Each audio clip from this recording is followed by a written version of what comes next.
On today's aircraft design short class, we'll be looking at the payload versus range diagram for a jet-propelled airplane. Now, you've probably seen a payload versus range diagram.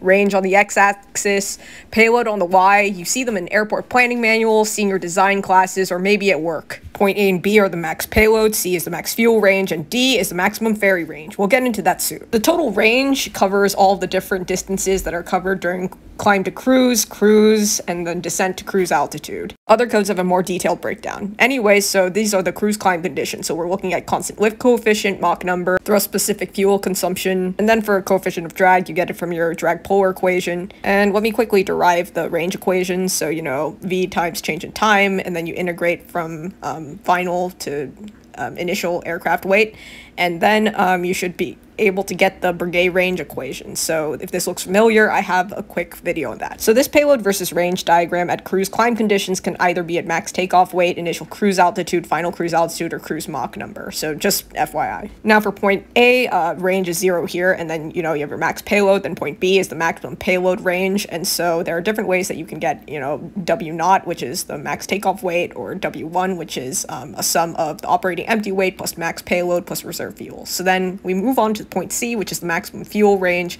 I've given you some equations that you can use to obtain that. Point D is the maximum ferry range, so you can find R based on, you know, the brigade range equation, and the payload at D will be 0. So hope this helps. This is Dahlia Fam, and I keep these videos short for your attention span.